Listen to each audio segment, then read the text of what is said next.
అందుకే తప్పులు చేసుకుంటూ పోతారు.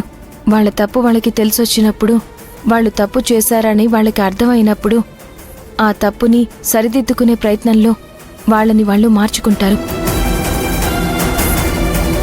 అలా మారే అవకాశం అలేఖ్య కూడా ఉంటుంది కదా. మీరు నిన్న ఇంటికి వచ్చినప్పుడు కూడా తన ఇంట్లోనే ఉంది. కట్టుకున్న భర్తకి తన కళ్ళ ముందే వేరే పెళ్లి సంబంధం గురించి మాట్లాడడం ఎంత బాధగా ఉంటుంది. మీరు వెళ్ళిన తర్వాత ఆ అమ్మాయి అదే విధంగా బాధపడింది. తన వల్ల మా ఇంట్లో అందరికంటే ఎక్కువ బాధపడింది నేనే. కానీ ఆ పరిస్థితుల్లో తనని చూస్తే నాకే జాలేసింది. ఇంట్లో వాళ్ళకి నచ్చజెప్పడం కోసం చూశాను, కానీ వాళ్ళెవరూ నా మాట వినడం లేదు. తన ఇంట్లో ఉందా? నాకు కనిపించలేదు. రాలేకపోయింది. ఎలా వస్తుంది? వస్తే గొడవ అవుతుంది, దానివల్ల ఇంకా చెడ్డదవుతుంది. అలా జరగకూడదని ఆగిపోయింది. తనలో మార్పు వస్తుంది, మారాలి అనుకుంటుంది. మారే అవకాశం మనం ఇవ్వాలి కదా. మీరు చదువుకున్న వాళ్ళు, ఇంట్లో వాళ్ళు కోపంగా ఉన్నారు కాబట్టి వాళ్ళు చేసేది తప్పని అనిపించట్లేదు. కనీసం మీరైనా అర్థం చేసుకుని ఈ సంబంధం వద్దని మీరే చెప్తే బాగుంటుంది. తన వల్ల బాధపడ్డాను అని చెప్తున్నారు, అయినా కానీ తను బావుండాలని కోరుకుంటున్నారు. మీ మంచితనం నాకు అర్థమవుతుంది. నన్ను అర్థం చేసుకోవడం కాదు, ఆ అమ్మాయి బాధని అర్థం చేసుకోండి. దయచేసి మా బావగారిని పెళ్లి చేసుకోవాలన్న ఆలోచన మానేసి మరో మంచి సంబంధం చూసుకోండి. ఈ సంబంధం వద్దని మీ అంతటా మీరే చెప్తే బాగుంటుంది. ఒక ఆడపిల్ల జీవితం సాటి ఆడపిల్ల పాడు చేయకూడదు కదా.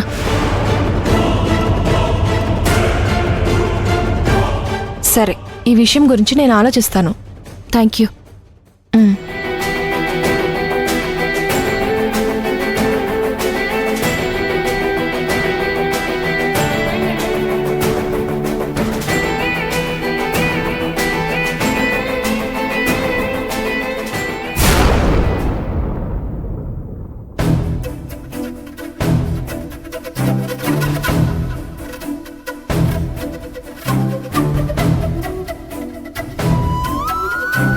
మంచివాడే, కానీ ఆయనకి పిల్లలు పుట్టరు.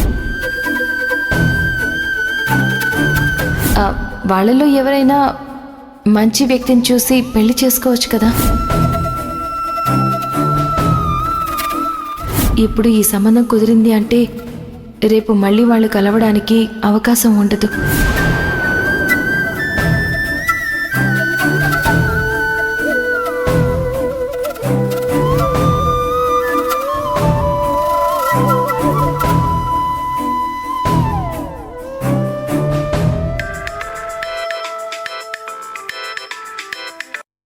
హలో, నేను సంధ్యని మాట్లాడుతున్నాను.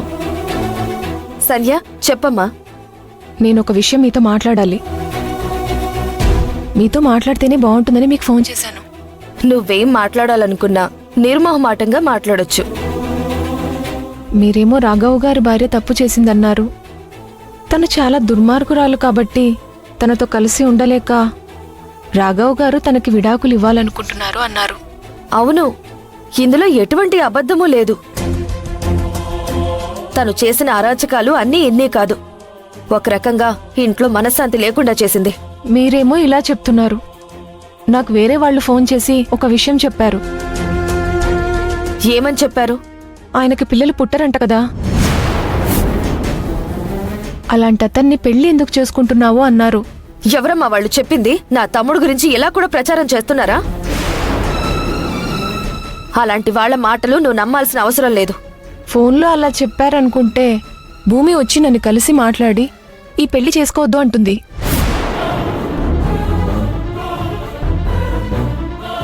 భూమి వచ్చి నిన్ను కలిసిందా? తని పెళ్లి చేసుకోవద్దు అంటుందా? తనకెంత చెప్పినా అర్థం కాదు. దయచేసి నువ్వు వాళ్ళందరి మాటలు ఏం పట్టించుకోవద్దు. చూడండి, బయట వాళ్ళెవరో చెప్పారంటే నమ్మచ్చు. ఫోన్లో ఎవరో ఏంటో తెలియకుండా మాట్లాడింది కాబట్టి అది అబద్ధం అనుకోవచ్చు. కానీ ఇంట్లో మనిషే పెళ్లి చేసుకోవద్దు అని చెప్పినప్పుడు ఆలోచించాలి కదా. మీ ఇంట్లోనే ఒకరికి పెళ్లి ఇష్టం లేదంటే మీ కుటుంబంలోనే క్లారిటీ లేనట్టు. ముందు మీరు ఆలోచించుకొని ఈ పెళ్లి చేసుకోవడం కరెక్టా కాదా అని క్లారిటీ తీసుకోండి. ఆ తర్వాత కావాలంటే పెళ్లి గురించి మాట్లాడదాం. అంతేకాని ఒకే ఇంట్లో ఒకరికి ఇష్టం ఉండి ఒకరికి ఇష్టం లేక చివరికి ఆ ప్రభావం మా పెళ్లి మీద పడి చివరి నిమిషంలో ఆ పెళ్లి ఆగిపోతే మేము బాధపడాల్సి వస్తుంది. ఇప్పటికే నా భర్తతో విడిపోయినందుకు మా ఇంట్లో వాళ్ళు అల్లాడిపోతున్నారు. ఒక రకంగా వాళ్ళ బాధ చూడలేకే నేను ఈ పెళ్లి చేసుకోవాలనుకుంటున్నాను. అలాంటిది పెళ్లికి ముందే ఏదైనా ఇబ్బంది వచ్చిందంటే మా ఇంట్లో వాళ్ళు చాలా బాధపడతారు. అది నాకిష్టం లేదు.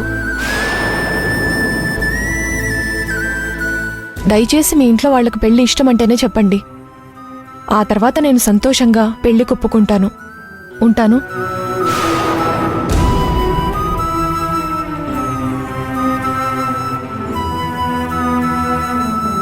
ఏంటక్క, ఎవరు ఫోన్లో? ఏం లేదులేరా. చెప్పక్క, ఏమైంది? సంధ్యని మన భూమి కలిసిందంటరా.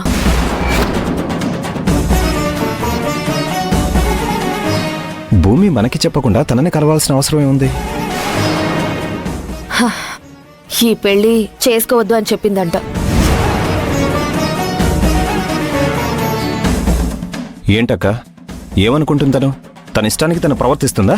ముక్కు మొహం తెలియని వాళ్ళ దగ్గరికి వెళ్ళి ఈ పెళ్లి చేసుకోవద్దు అంటే వాళ్ళు ఏమనుకుంటారు మన గురించి? మన గురించి ఎంత చెడుగా అనుకుంటారు? ఆ అమ్మాయి పద్ధతి గల అమ్మాయేరా, అనుమానమేం లేదు. భూమి చెప్పింది విని ఫోన్ చేసి చెప్పింది, ఇంట్లో సమస్య లేనప్పుడు మీ వాళ్ళందరికీ ఇష్టమైనప్పుడే పెళ్లి చేసుకుంటాను, ముందు మీ అందరూ ఒక మాట మీదకి రండి అని చెప్పి ఫోన్ కట్ చేసింది. అసలు ఈ భూమిని ఎవరు వెళ్ళమన్నారు?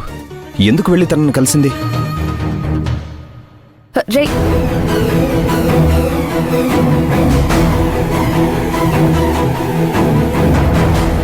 మావయ్య తీసుకో.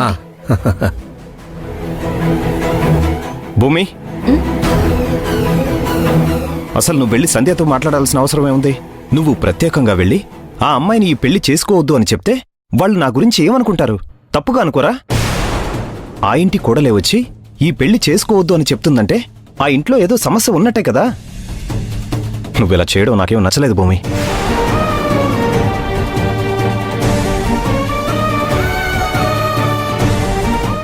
అది కాదు బావగారు. ఏంటమ్మా, నువ్వేం చేసినా ఆలోచించే చేస్తావు.